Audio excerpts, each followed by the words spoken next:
Program pemberlakuan pembatasan kegiatan masyarakat atau PPKM direncanakan akan dilaksanakan pemerintah secara serentak se-Indonesia pada 1 Juni mendatang.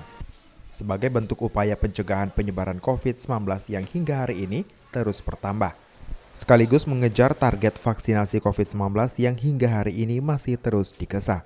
Program PPKM tersebut berlandaskan dari Surat Edaran Menteri Kesehatan Republik Indonesia Nomor 11 Tahun 2021 tentang PPKM serentak se-Indonesia. Dalam edaran tersebut, Provinsi Kepri menjadi salah satu daerah yang diwajibkan menerapkan PPKM per 1 Juni mendatang. Menyikapi surat edaran Kemenkes tersebut, Gubernur Kepri melalui surat instruksi nomor 486 yang ditujukan kepada pemerintah kota dan kabupaten di Kepri, memerintahkan agar setiap Pemda dapat menerapkan PPKM secara baik hingga pada skala mikro atau tingkatan masyarakat terbawah. Gubernur Kepri, Ansar Ahmad mengatakan bahwa saat ini terdapat 2.000 posko PPKM di Kepri yang telah disiapkan untuk kebijakan ini. 2.000 lebih yang kita bentuk, sekarang sedang koordinasi terus bagaimana itu kita optimalkan. Sebagian yang nanti perhitungan kita mereka tidak layak di rumah isolasi, mereka di tempat isolasi terpadu. Tentu kewajiban kabupaten kota membantu biaya makan minum mereka dan kebutuhan mungkin keluarganya.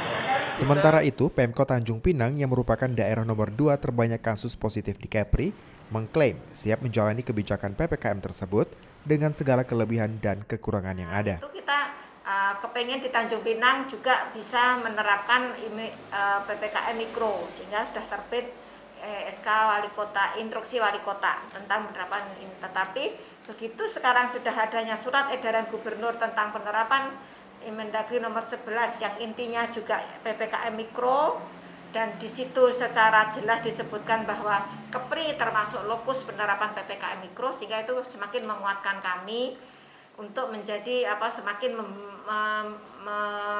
mempertajam atau menjelaskan struktur organisasi dari PPKM itu. Namun, kebijakan PPKM tersebut masih menyisakan pertanyaan besar, terutama terkait akomodasi dan logistik bagi para penyintas COVID-19 yang selama ini dinilai belum memadai. Hal ini menjadi sorotan salah satu pengamat kebijakan publik di Tanjung Pinang, Alfiandri. Ia mengatakan, kebijakan PPKM sejatinya akan berdampak baik bagi pencegahan COVID-19, namun semua harus diperhatikan secara menyeluruh, khususnya dalam memperhatikan nasib masyarakat yang terdampak COVID-19, terutama bagi masyarakat yang kurang mampu. Tentunya pemerintah daerah harus secara bijaksana bisa secara terbuka betul-betul memperhatikan dengan membentuk klasifikasi dan kondisi masyarakat yang terdampak oleh pandemi COVID. Orang yang terpapar, orang yang sudah dinyatakan positif, dan orang yang betul-betul masa pengobatan. Tentunya harus ada perhatian pemerintah yang secara seksama. Jangan sampai menyelesaikan masalah dengan memunculkan masalah baru, sehingga kebijakan itu justru tidak mendapatkan dukungan oleh segenap pemangku kepentingan. PPKM sebelumnya hanya diberlakukan kepada beberapa provinsi tertentu seperti Jakarta, Jawa Barat, dan daerah rawan lainnya. Namun seiring berjalannya waktu, kasus COVID-19 semakin meresahkan. Hingga Presiden Republik Indonesia Joko Widodo memerintahkan agar PPKM bisa diterapkan lebih luas, sekaligus mengejar target vaksinasi yang dianggap masih lamban di daerah tertentu. Muhammad Nazarullah, GoTV News melaporkan.